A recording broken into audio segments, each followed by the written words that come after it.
کبھی بھی کسی نے آپ جسمانی اذیت نہیں دی، لیکن جب حضرت ابو طالب کا انتقال ہو گیا تو رسول پاک ایک دن گزر رہے تھے، ایک شخص نے مٹی اٹھا کر رسول اللہ کے سر پر پھینکی، جس سے آپ کے جو زلف مبارک ہیں وہ مٹی سے گرد آلود ہو گئی۔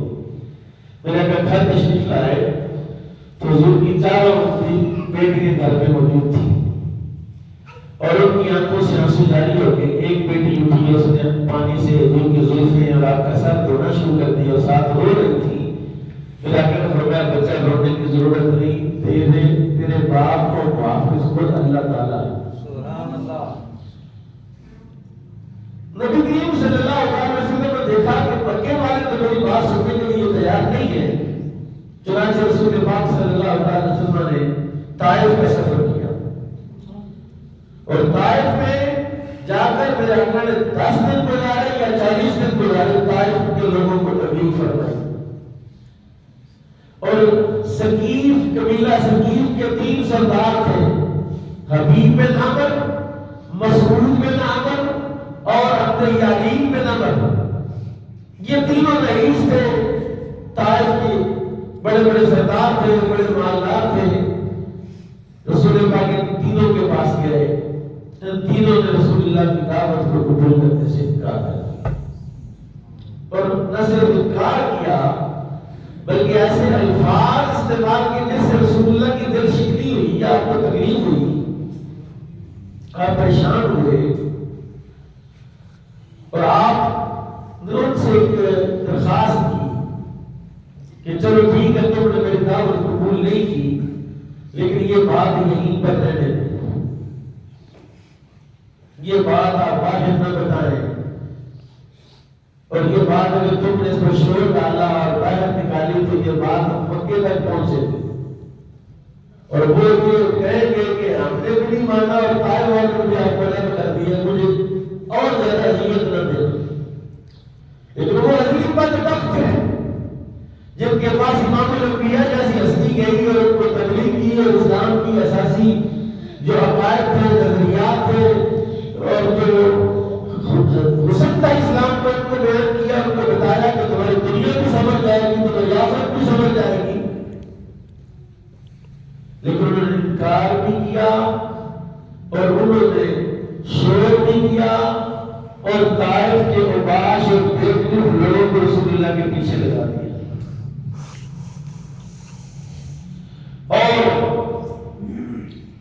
نبی پاک صلی اللہ علیہ وسلم کو جسمانی اذیت دی، پتھر مارے اور آپ کا جسم جو ہے وہ لہو لہان ہو گیا، زخمی ہو گیا۔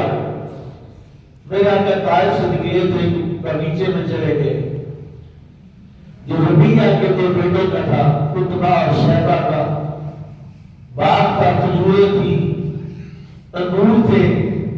میرے آقا نے انگور کے بیل کے نیچے تشریف فرما ہوئے، 2 رکعت نماز پڑھی۔ یہ دونوں بدبخت تھے، رسول اللہ کے دشمن تھے، لیکن طائف والا کی اس گندی حرکت سے ان کے دل میں بھی ایک کیفیت ہوئی کہ یار یہ تو زیادتی کی، انہوں نے مارا ہے اور اس طرح کیا ہے۔ انہوں نے اپنے غلام عطاس کو کہا جو نینوا کا رہنے والا تھا کہ جاؤ ان کو کھجوریں، یہ انگور کا ایک گچھا توڑو اور ان کو کھلاؤ۔ وہ انگور لے کر رسول اللہ کی بارگاہ میں گیا تو میرے آقا نے انگور کا دانہ توڑ کے تو پڑھا بسم اللہ الرحمن الرحیم اور آپ نے کھایا۔ اور داس نے کہا کہ اس علاقے کے لوگ کو یہ کلام نہیں کرتے جو آپ نے کیا ہے۔ آپ نے فرمایا تو کس علاقے کا ہے؟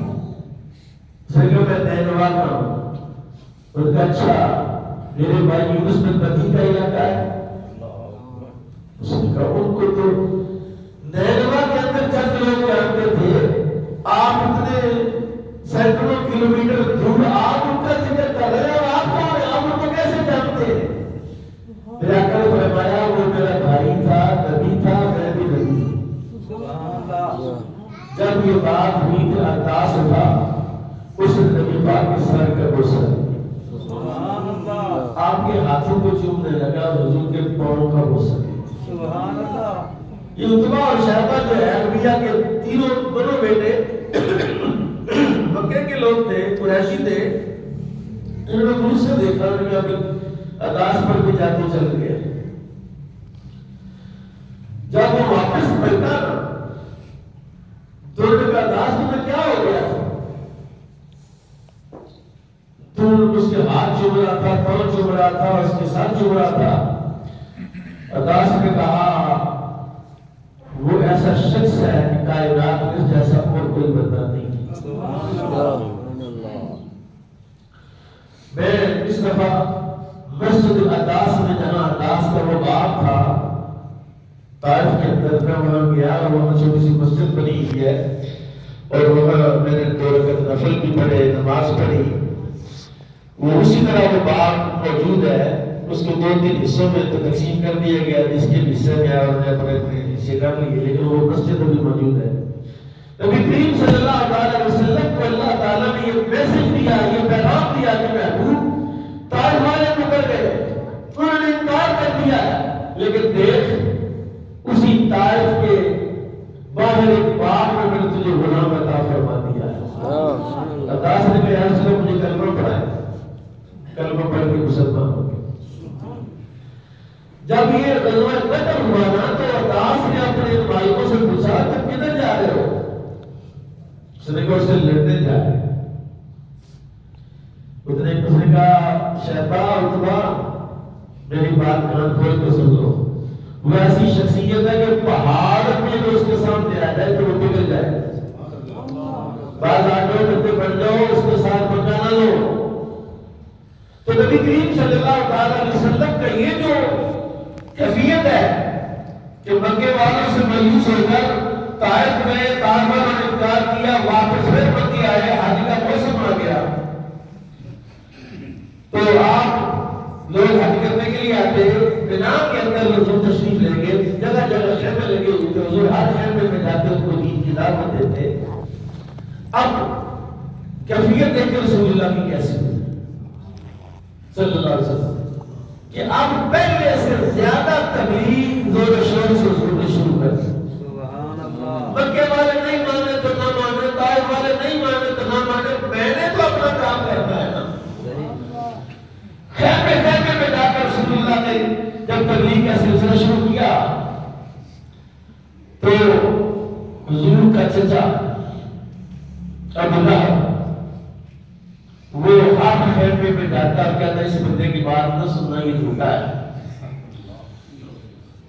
رسول پاک کے پیچھے پیچھے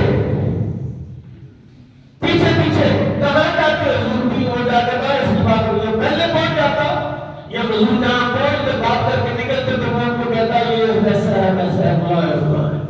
بد وقتی جب کسی کی مصیبت میں ہو مدد پانی جاتی ہے اس کی سمجھ بالکل نہیں آتی ہے اور ظاہری دنیا میں شان و شوکت اور ظاہری چیزوں پر اس کی نظر ہوتی ہے اور ایسی بد وقتی کے قرآن اس کو مذمت میں اترا دو. نبی کریم صلی اللہ علیہ وسلم تبلیغی دورے پر تھے تو آپ ایک جگہ گئے تو یسرب میں کچھ لوگ تھے خزرج کے ملے کے، آپ نے ان کو دعوت دی. جب میرے آقا نے ان کو دعوت دی نا تو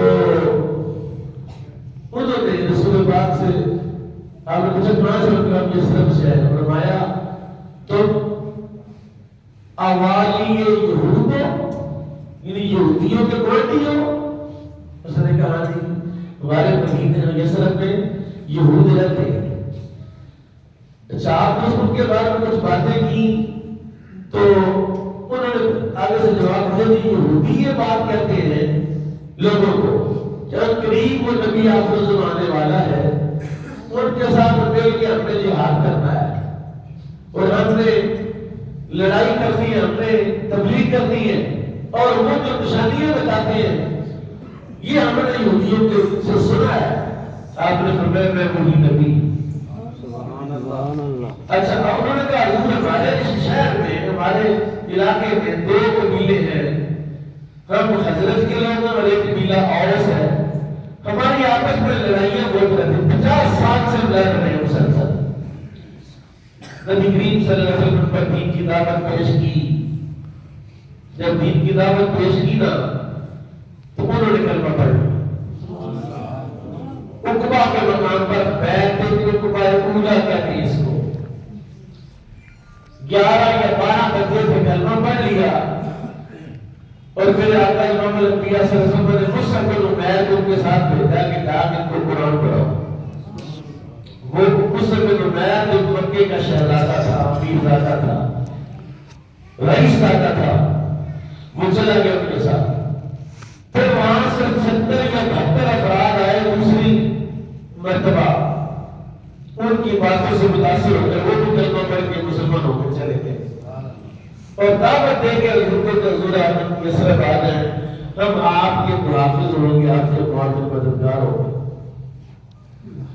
ان حالات میں کہ جب یہ کیفیت ہے نبی کریم صلی اللہ علیہ وسلم کی کہ مکے والوں سے مایوس ہے، تو واپس مکے آئے تو مکے والوں نے کہا، ایک دن سارے مکے والے اکٹھے ہونے کا، آج آپ اللہ کے نبی ہیں تو یہ چاند کو 2 ٹکڑے کریں. آپ نے فرمایا کہ ایمان لیا لو فعلت تو بدون، اگر میں نے ایسا کر دیا تو مسلمان ہو جاؤ تو مومن ہو جاؤ، کھانا کی مومن ہو جائے. 14ویں رات کا چاند تھا، میرے آقا نے انگلی سے اشارہ کیا، آدھا چاند ادھر ہو گیا، آدھا ادھر ہو گیا. دیکھ کے حیران ہو گئے یہ کیا معاملہ ہو. لیکن جو ازلی بدبخت ہوتے ہیں وہ کبھی مانتے، ان کے دل میں شکوک و شبہات جا سکتے. یہ خوش نصیب ہوتے ہیں جن کے دل میں شکوک و شبہات نہیں ہوتے. پھر آگے نے دوبارہ کوئی سے اشارہ کے چاند کو جوڑ دیا. اب کہنے کہ نہیں آپ جادوگر ہیں، معاذاللہ آپ نے مکے والوں کی آنکھوں پر جادو کر دیا، ہمیں سمجھ نہیں ہے چاند ٹکڑا نہیں ہوا، ہمیں بس آنکھوں کا چکر ہے. پھر دلا دیا آپ نے. اچھا کل پرسوں کافر آنے والے ان سے پوچھیں گے کہ انہوں نے تصدیق کی تو پھر ہم ایمان لائیں. اگلے دن 2 قافلے مکے میں داخل ہوئے. انہوں نے پوچھا اس طرح کو چاند کے بارے میں، انہوں نے کہا یار عجیب معاملہ ہوگا کہ چاند کے 2 ٹکڑے ہوئے اور پھر تھوڑی دیر کے بعد چاند پھر جڑ گیا. انہوں نے بھی تصدیق کر دی، لیکن جنہوں نے انکار کرنا تھا انکار کر دی.